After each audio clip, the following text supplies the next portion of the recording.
তবে তার বাবা নরম মনের মানুষ ছিল।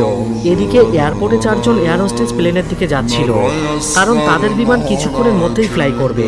তখন সেখানে অ্যান নামের একটা মেয়ে আসে, আর সে এক ব্যক্তির কাছে ফ্লাইটের ব্যাপারে জানতে চায়। কিন্তু ওই ব্যক্তি তাকে দূরে সরে যেতে বলে। সে বলে, আমি একজন সন্ন্যাসী মানুষ, তাই আমার থেকে তুমি দূরে থাকো। আর এই সমস্ত ঘটনা দূর থেকে একটা ইয়ং ছেলে দেখে মজা নিচ্ছিল। আসলে এখানে বসে থাকা সব লোক ফ্লাইট 407-এর যাত্রী ছিল। এরপর এয়ার হোস্টেস সব যাত্রীদের পাসপোর্ট চেক করে তাদেরকে প্লেনে বসিয়ে দেয়। তখন ওই মেয়েটি এয়ার হোস্টেসকে জিজ্ঞাসা করে, আমাদের ইউকে পৌঁছাতে কতক্ষণ সময় লাগবে, কারণ আমি খুব তাড়াতাড়ি সেখানে পৌঁছাতে চাই। অন্যদিকে প্লেনের মেকানিককে দেখা যায়, যার নাম ছিল ব্যাংক। সে পাইলটকে ইনফরমেশন দেয় সমস্ত মেকানিক্যাল সিস্টেম ঠিকঠাক রয়েছে। এখানে জানা যায় মেইন এয়ার হোস্টেস, যার নাম নিউ, সে ছিল ব্যাংকের গার্লফ্রেন্ড। পাইলটরা বিমান চালু করার জন্য রেডি হচ্ছিল। এমন সময় ব্যাংক প্লেনের মেকানিক্যাল অংশে কিছু একটা পড়ে যাওয়ার আওয়াজ শুনতে পায়। যেহেতু বিমান ছাড়তে এখনো কিছুটা সময় দেরি ছিল, তাই সে মেকানিক্যাল পার্টের গেট খুলে ভিতরে আসে। সে চেক করে দেখতে থাকে কোনো সমস্যা হয়েছে কিনা। কিন্তু তখন হঠাৎ করেই প্লেনের দরজা বন্ধ হয়ে যায়। ব্যাংক অনেক চেষ্টা করেও দরজা খুলতে পারে না। এদিকে পাইলট প্লেন চালু করে দেয়, আর প্লেনটি আকাশপথে উঠতে শুরু করে। অন্যদিকে ইঞ্জিন রুমে ব্যাংক আটক হয়ে পড়েছিল। এদিকে যাত্রীদের খাবার দেওয়ার জন্য এয়ার হোস্টেসরা খাবারের ফ্রিজ খুলতে গিয়ে দেখে ফ্রিজটা খুব জ্যাম হয়ে রয়েছে। তারা ফ্রিজটা খোলার অনেক চেষ্টা করে ব্যর্থ হয়।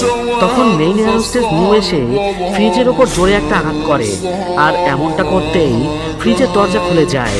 তখন নিমের মনে পড়ে, এর আগেও সে ঠিক একইভাবেই এই ফ্রিজের দরজা খুলেছিল, কিন্তু তার মনে পড়ছিল না সে এমনটা কবে করেছিল।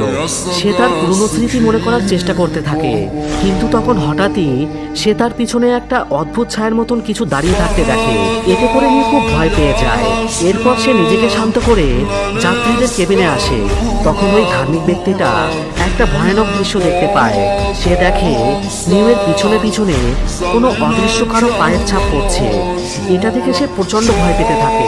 তখন হিট গিয়ে তাকে বলে, আঙ্কেল, আমি ওই অদ্ভুত পায়ের ছাপ দেখেছি, আপনিও কি ওটা দেখেছেন? এ কথা শুনে ধার্মিক লোকটি ভয়ে ভয়ে বলে, কোথায়? আমি তো কোনো পায়ের চিহ্ন দেখিনি, হয়তো তোমার মনের ভুল ছিল এটা। এরপর সেই ইয়ং ছেলেটা বাথরুমে আসে তার মুখ ধোয়ার জন্য। মুখে সাবান দেওয়ায় সে চোখে কিছু দেখতে পাচ্ছিল না। ঠিক তখনই তার পিছনে একটা ভুতুড়ে হাত দেখা যায়। ওই হাতটা এসে তার মুখে একটা ক্ষত করে, কিন্তু ওই ছেলেটা কিছুই বুঝতে পারে না, কারণ তার কোনো ব্যথাই হচ্ছিল না।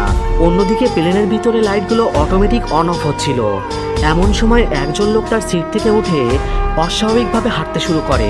তখন এয়ার হোস্টেসরা এসে লোকটিকে তার সিটে বসার জন্য বলে। এ কথা শুনে লোকটির চেহারা অদ্ভুতভাবে বদলে যায় এবং ভুতুড়ে আওয়াজ করে